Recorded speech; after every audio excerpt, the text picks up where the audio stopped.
माजरत खाऊं कि थोड़ा सा कोई ट्रैफिक की वजह से। अच्छा सर, गुजारिश ये है कि मैं कहीं पढ़ रहा था कि आपकी सुप्रीम कोर्ट के अंदर ये जो कॉन्स्टिट्यूशनल नोयत के मामलात हैं ये तकरीबन 15% के करीब हैं, लेकिन 90% के करीब जो टाइम है सुप्रीम कोर्ट का ये केसेस ले जाते हैं जी। वो भी मियाँ साहब जिक्र कर रहे थे, आप भी जिक्र कर रहे थे कि वो जो नॉर्मल केसेस हैं आपके दीवानी और फौजदारी अदालतों से आ रहे हैं, उनकी अपीलें 10-10, 12-12 साल की पेंडिंग होती हैं। उनमें अक्सर औकात ही होता है कि वो एक शख्स अपनी सजा भुगत चुका होता है, उसके बाद जाकर उसकी अपील लगती है, जैसे मियाँ साहब ने भी जिक्र किया।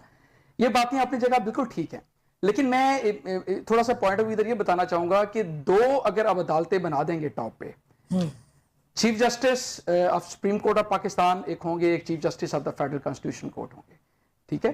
तो ये आप तकसीम कर रहे हैं, जो मुझे लगता है कि आपकी जो एपेक्स कोर्ट है उसको तकसीम करने के मुतरादिफ होगा। देखिए हाई कोर्ट में भी तो नीचे केसेस कॉन्स्टिट्यूशनल नोयत के मौजूद हैं, आपके क्रिमिनल बेंचेस भी अवेलेबल हैं, आपके सिविल बेंचेस भी, आपके कॉर्पोरेट बैंकिंग बेंचेस सारे अवेलेबल हैं।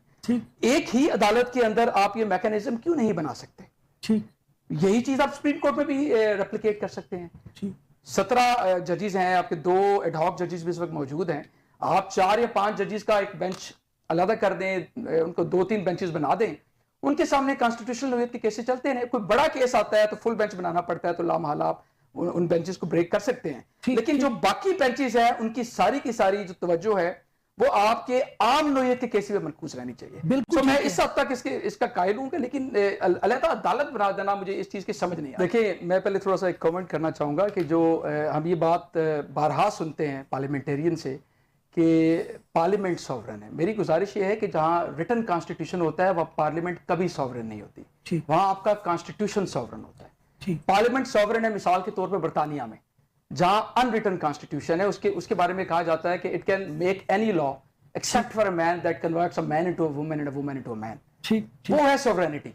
उनका कोई बनाया हुआ कानून किसी अदालत में, किसी सुप्रीम कोर्ट में चैलेंज नहीं किया जा सकता। ठीक, हमारा जो सिस्टम है रिटन कॉन्स्टिट्यूशन का, इसमें जो भी कानून बनाया जाएगा, देखिए मुकर्रना ने कवानीन बनाने हैं, जुडिशरी ने उसकी तशरीह करनी है और एग्जेक्टिव ने उनका निफाज करना है। ठीक ठीक ठीक। सो जो जिस आपने जिक्र किया है कि जो बात भी जुडिशरी के मुंह से निकलेगी, आपने उनको मैंडेट दे दिया है, जो बात उनके मुंह से निकलेगी आप उससे मुत्तफिक होते हैं या मुत्तफिक नहीं होते, उस पर आप फेयर क्रिटिसिज्म कर सकते हैं, लेकिन अब ये नहीं कह सकते कि सुप्रीम कोर्ट ने फैसला दे दिया और ये आइन के मुनाफी है। भाई आपका काम बीइंग पार्लियामेंटेरियन ये फैसला करना नहीं था कि क्या चीज आइन के मुनाफी और क्या चीज आइन के मुनाफी नहीं, आपका काम था कानून बनाना। सो ये फैसला अदालत ने करना था, जो कि अदालत ने कर दिया। अब रही बात कि अदालत ने फैसला क्या किया। देखें आपका आइन का एक बड़ा ही अहम एक आर्टिकल है, आर्टिकल 187, वो कहता है कि supreme court's power to do complete justice. और अगर मैं किसी पार्टी के सपोर्ट किए बगैर ये बात कर रहा हूं कि मुझे इससे अच्छा केस कंप्लीट जस्टिस का नजर नहीं आता कि एक जमात जब वो इलेक्शन लड़ने जाती है, उसके आप उम्मीदवारान हैं उनको नॉमिनेशन पेपर जमा नहीं करने देते, उनके लोगों को अगवा कर लेते हैं, उनके लोगों की मारपीट की जाती है, ठीक है। उस हालात में वो इलेक्शन लड़ते हैं और फिर भी इंडिपेंडेंट उनके जो कैंडिडेट हैं वो ठीक ठाक जो सीटें ले जाते हैं। तो इन सब हालात का अहाता करते हुए जो सुप्रीम कोर्ट के जो आपका 13 रुकनी बेंच था उसने ये फैसला किया। बिल्कुल ठीक है।